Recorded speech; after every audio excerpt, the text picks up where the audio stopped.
Ona wundi kata kamba nketi mana mmụọ nọ m n'ime a na-asị m imechikwa n'ọnụ. Ụmụ ikolobịa biko nụ, ọgwụ adịlọ mma. Pụtaba n'ọgwụ na ọdịlọ mma. Pụtaba n'ọgwụ, unu na-abanye n'ọgwụ on a daily basis. Ndị na-aba alụsị na-aba alụsị. Ndị na-aba otu na-aba otu. Pụtaba nụ na ọdịlọ mma. Onye ọna Chukwu kelo bịala ụwa enwega wele o ji bịa ụwa. O nwego ihe na na chi ebalo. Nwelu Chukwu ndidi nke gị ga-achake. Malụ na-ada agba aka anụ nkịtị. Onwego ihe ị na-eme, ihe ị nwere achawa. Ikwuzire na ndị mmadụ na-ereject gị. Live a good life. Hapụzie ndị na-agwa gị ajọ okwu. Ọgwụ adịlọ mma. Ihe a na-akwụghalị na be dibịa adịlọ mma. Na-agwọ ọgwụ a na-agwọ na-atụsa, ị na-edobe pedipịa. Agwọcha idobe a na-anụchala gị ebe a pụtaba n'ụzọ agalọ. Ana m ayọ unu biko, ọ ihe mere ede ji bee nwee. Ndị ọ nalụ n'iyi akaligo, hapụ ihe na-eme na social media. Hapụ Thanksgiving a na-ejebe dibịa na social media. Hapụ na ihe a na-eme kasị. O nwere okenye ọ na na be unu, rugodo okenye ahụ nso. Si ya ke ulu onye na-agwọ ọgwụ na-elite. Anọ igobe onye ụjọ tụwa be dike aka, mana kịta ebe ahụ be ndị ụjọ wee bụ ife dịsị. Biko si pụtaba, si hapụ na a na-akọ akụkọ niile a na-akọ ndị mmadụ na-agbagharị na soshal midia na-ekwu na ọ na-eme na ha na-ebute ike. Ọ bụrụ na emepe gị anya gwa gị ihe eji gwọrọ gị ọtụtụ ọgwụ ụfọdụ ịgwọrọ. Ọkwa ịbịa dibịa chaji ya ga-ego na ya ji ejigwa ọgwụ, gwa ha ihe ya ji ewekọta na o nwere ihe ya ji egokọta wee lụrụ gị ọrụ. Ị na-ajụkwu ya gị na-ewu ihe ahụ. O nwere ihe o ji awụ ewekọta wee mesịalụ gị ife ikolokwu. Asị gị na nkịta onwe gị ihe ọ na-eme, jụọnụ ndị okenye na ọ gwụrụli nkịta ga-eli mmadụ. Ịmagụ na o nwere nnụnụ ọ ga-awụ etili gị n'ite, tili gị na ọgwụ agwọrọ ha agwọ na mmadụ isi. Unu na okenye a na-agbazikwede nkata ka ọ na-awụzi na onye pụtazi ofilie na ya nwere bịa n'obido. Mụ nwawu mmadụ na-ayọ unu so unu pụtawa maka agbụrụ ọwụ na-agwọ ha ọgwụ, agbụrụ ọwụ na-enweghị ndị ike, agbụrụ ọwụ na-aba ha nnukwu ike amaghị ihe Chukwu mere ha. Nna gị nọ ndụ, ịkọrọ nna gị ihe ị na-eje ka ị wee wụrụ odogwu, ọ ga-asị ha pụtaba n'ezi ya galọ. Malụkwa na onye ọwụ na-agwọrọ ọgwụ ọ gaziela ya, Chukwu edego na onye ahụ ga-aba ụlọ maka o nwere ndị a na-agba ọsọ afịa. Ndị mmadụ a ga-apụtakwa gwa anyị nwa ka ha ga-agwa inbox anyị ejune, hapụ na ụka a na-akọrọ na social media. Ndị ji egwocha ajọ ọgwụ baa mmọnwụ committee of very different atrocities niile ka mesikwara. Ụfọdụ ended up as a bus driver, ụfọdụ nọ n'ebe a kụrụ ha chen, ụfọdụ nalụ n'ike. Ịmakwa na o nwere ihe ga-awụ ọgbajuo dọrọ ụdọ ọ ga-esi dịrị ọ nabaghị ihe ime weta ka ị nọ n'ikorobịa kwa ịma na a ga-anụ nwaanyị tụọ ime na ngwuru ahụ agwụrụ ajọ ọgwụ. Ngwuru ahụ nọ na-eteta aka na-eme ihe niile a na-aza ndị ike. Ị na-ajụkwa ihe a na-eme. Sometimes nọgodi n'ime onwe gị gbagodi nkata ndị a na-emere gị ihe a, ụmụnne ha ndị a nọnụ ka ihe mere na-emebelụ ya. Ọ na-agwa onye Igbo mara biznes na-aga aga, ọ kpachie ya zoo ya na-emere ya onwe ya na-aba uru. Ndị mmadụ mata na ọgwụ okuku awele ipopo asị uduakọ mmiri, asị ha awele nke ọzọ nọ bịa ka emelụ gị chụọ bịa ka ịba mmanwụ. Onye Igbo pụta na soshal midia mee ihe opu sị gị bịawa, mana ụmụnne ya na ụmụnna ya ka nọcha. Ị na-ajụkwa onwe gị ọ bụrụ na ihe awụ eziokwu na ọ dị na ụdọ o kwesịrị ịdị na onweghị ihe ọ na-ewelụ, ụmụnne ya agbụ ya nkịtị, ọgaranya asọrọ ha nsọ. Ka ihe mere na ikorobịa pụta na ọma agbanwuzi mbọ ihe eji mara Igbo, ọ na-achọ the easiest way to be a great man, easiest way to be odogwu, easiest way to be whatever he wants to be. Ịmakwa na-alụọ na-anwụ elie na ndo. Ka ihe a na-achụrụ, ka ihe a na-esel, ka ihe a na-agbagharịrị. Ọkwọ 6 feet emesịa ama ha na ọ na nene mmadụ na ikorobịa na enene ndị agadi nwoke, mana ofu ụbọchị na ụla ga-eju onye nwụrụ anwụ afọ. Ka ihe o ji dị ya ọsịsọ, alịlị na-egbukwa m.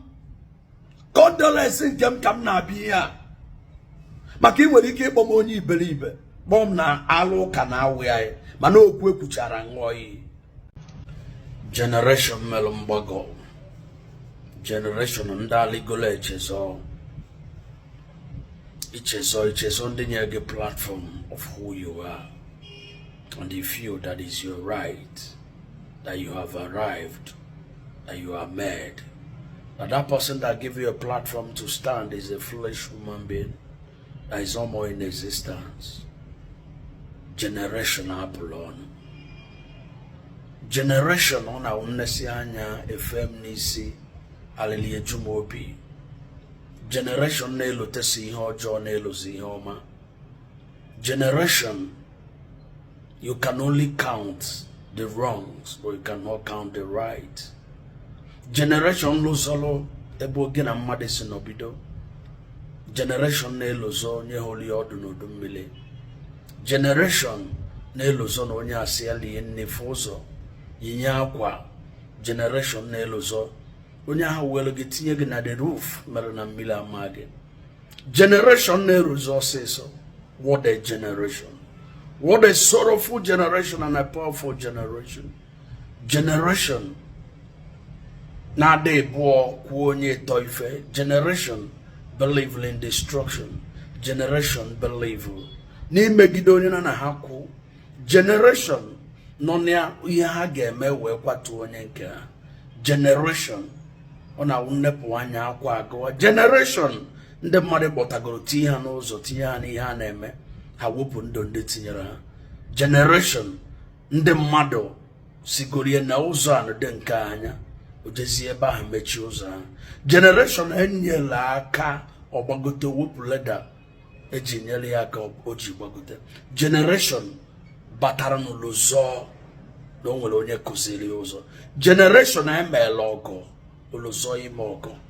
Generation chukwu nyela aka okuzie na chukwu adịlọ.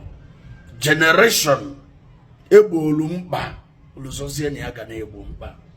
Agwa m n'okwu na mmụọ ma n'ife. O nwere relationship ọ na-ame n'ọkwa na ndụ bubie. O nwere relationship ịma aka ọtụnụ.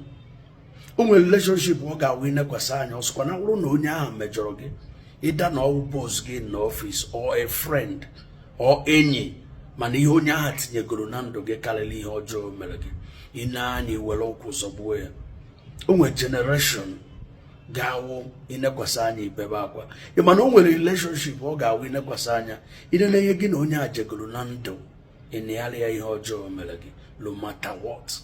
Ka ihe o ji wụrụ na iji maka ihe enweghị isi na ọdụ obere ife bubee contact and relationship mere gị onye bụ taa. It feels here because that this person is no more helpful. This person is a nobody. This person, you don't need him anymore. What have you done for me? Yeah, generation I know. Relationship oga win with that. You bako here, unu chere ni ihe nwete dị na ya. Ni ihe unu mere wee bịa ebe unu nọ. Ihe ọsọ na ya dịka ya, o mejọgodo gị na ya. O nwere relationship ọ ga-awụ inekwasa anya ifu na mmadụ ama abịa in between this relationship. That you people have sacrificed a lot to be there. O nwere ihe ọ ga-awụ mmadụ bịa kọrọ gị iwere ụkwụ zọgbuo ya. Mana onye dị strong na adịkwa weak. O nwere relationship gị na mmadụ ga-awụ unu jikọọ. Ịmana ụlọ onye a ga-abala m in future na ụlọ ọ na-abala m na Galilee. Na mama ejizi because of the weakness wee hapụzi ihe ọma na-eme. Look, let me tell you. Ịmakwa na o nwere ihe ọ ga-awụ n'anya iwepụ anya. O nwere onye zuru oke. Onye siri ike na-emecha dị soft. Onye dị soft na-emecha sie ike. O nwere ihe ịma akụkọ. Once enwere relationship enwere eziokwu. O nwere ihe ọ ga-awụ ịgbakọcha ịgbakọ ihe ọma masịrị aka na ihe ndị ọzọ dị. Ijigo maka weaknesses. Mebie ihe ime nwetakwa in next 30-50 years to come. Ana m achị gwa gị eziokwu. Banye na mmụọ jụọ onwe gị ajụjụ. At times, enwere ike gbagote n'ebe ị ga-anọ. Mmụọ chọrọ ka ị recognize ya, etinye isusu. Ebidozie fụwa fault ebe fault adịrọzi. Emele enu mele ana nwobele oge aka akụkụ agbasa. Ịmata ihe ọka ga obi maka okwu ekwuchara n'oyi.